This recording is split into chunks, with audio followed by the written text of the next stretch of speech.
Hello friends, this is DMC and this is my quick review of the Aeropress coffee maker. And I've had the Aeropress now for about a year, I think. Around about a year. So I think it was about time that I did a review of it. And as you can see on the front of the box there, it says the best coffee maker I've ever owned. Rated best coffee maker by user reviews. Want a 3-cup coffee maker and an espresso maker. You can't really make an espresso with this Aeropress. There we go. It's made by Aerobie in the USA, and most of the box is taken up by people reviewing the item. It is amazingly easy to use. It makes the best latte I've ever tasted. I purchased the Aeropress and the results are spectacular. I can retire my French press, vacuum brewer, drip makers and all the others. The absolute best way to make a cup of coffee, bar none. So there we go, there's the contents. I'll get the bits out of the box in a moment. And it's there we go, BPA free, non-toxic plastic. More reviews there. If I were a robot, the Aeropress would be my arm. The quality of the coffee it yields can be tasted, has to be tasted to believed. I own every brewing device known to man, and they have all been gathering dust since the Aeropress made its way into our house. More reviews. So that is the box. Take a look on the bottom there, contact information for Aerobie Inc. And on the top says add coffee and hot water, and then I think that says wait 10 seconds. The box is being ripped. Press gently, add more hot water for smooth American coffee or hot milk for a delicious latte. And there we go. I don't think the instructions are in this, but I don't think I got instructions with it actually. I'm not entirely sure. I'll try and find them. So what I'll do now is I'll get the bits out and we'll take a look at the contents. So I've got the contents out of the box, and there was a instruction booklet in there and it tells you how to use the Aeropress. I do use the inverted method for brewing. I don't use the method used on the instructions, and the recipe there for making different coffees, and then it tells you how to clean your coffee maker, and then it's all the same in different languages. So nice detailed instructions there, and I think there is more sort of there, more information. So what we have first is we have the Aeropress, which is these two pieces, and that slots into the bottom of there. We have the funnel, which is this, which I don't really use. That's why it's so shiny and clean, because I don't think I've ever used the funnel. We've got the scoop, which I don't use either. I use the scoop that comes with my espresso machine, and yeah, this is the part of the Aeropress that screws onto the bottom there, that holds the filter in place. The stirrer, which I don't use either, but I wouldn't use a metal spoon to stir the Aeropress. We've got a few baby spoons around the house, plastic ones, so I use them to stir the Aeropress.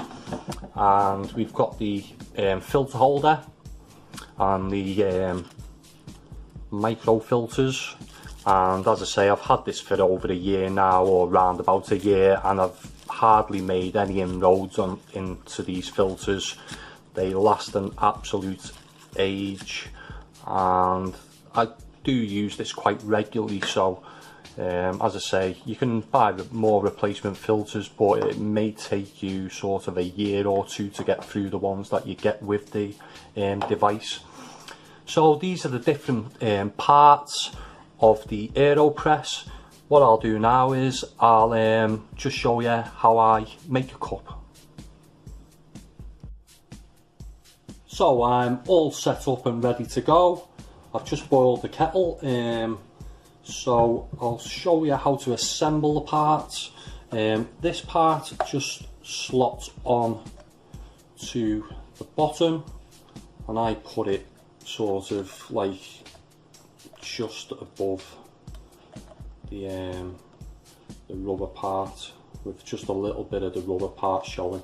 It depends how much liquid you want, really. You could push it up to this far or this far.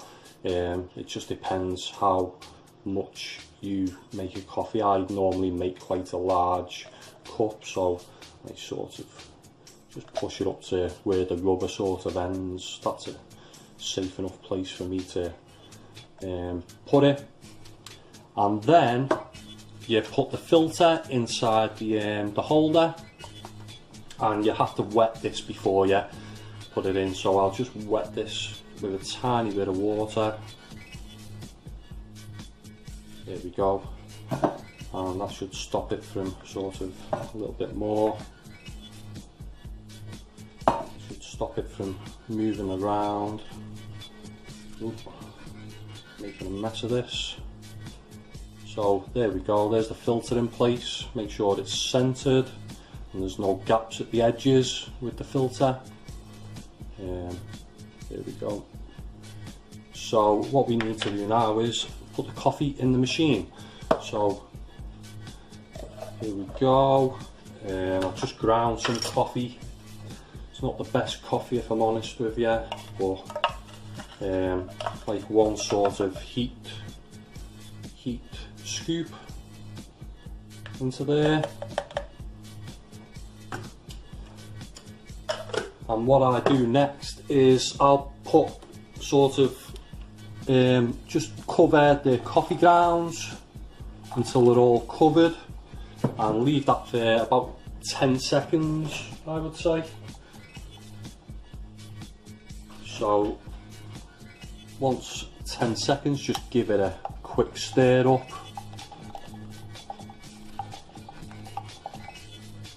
And then top it up all the way to the top, or round about the top.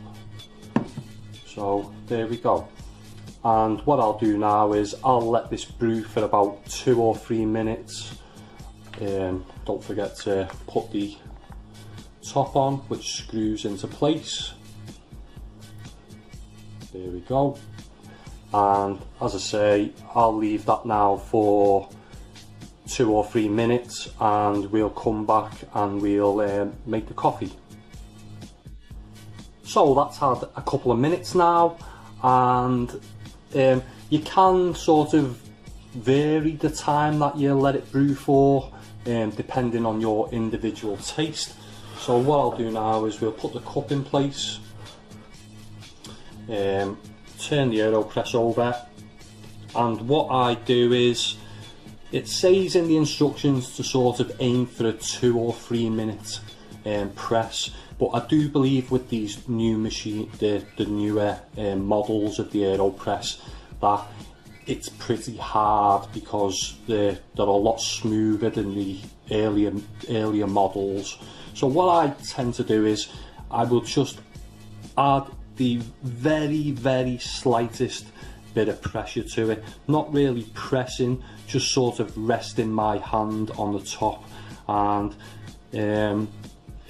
it'll take less than a minute to do, but as I say, they seem to be quite smooth. I don't know if it's the change in plastic with these new Aeropresses, but we'll see how it goes. As I say, you can vary the time depending on your individual taste, and as I said earlier, there's plenty of different ways of using the Aeropress, with plenty of recipes available online for you to make a different type of coffee. You will hear the slight hiss at the end. That will tell you that the liquid is all gone, and the last bit of air as you've turned the machine over is just going through the filter. So I'm near the bottom now, and I can hear the slight hissing sound, and that's it. So there we go, there's our coffee. Just get a spoon and just add a bit of milk just to show you how strong the coffee is. And say that's quite a strong coffee, really. So that's how I brew my coffee using the Aeropress. So the Aeropress is an excellent device, and at around £30 is really good value. If I didn't have access to an espresso machine, I would happily use this to brew my coffee every day. And as there are plenty of different ways to brew with this and lots of different recipes, making it quite a versatile coffee maker. And when some coffees don't agree with my espresso machine, the Aeropress can in some cases make a better cup of coffee. And I would say it's a little better than a French press in my experience also. So in conclusion, there is really no downside with the Aeropress. It's quick and easy to use, easy to clean, and if you buy one, I guarantee you will not regret it. A really excellent coffee maker. So I'd really like to hear from anyone who's tried the Aeropress. Let me know your thoughts in the comments section below. If you like this video, give it a thumbs up, and if you want to see more coffee reviews in the future, subscribe to my channel. That was my quick review. Thanks for watching. Bye for now.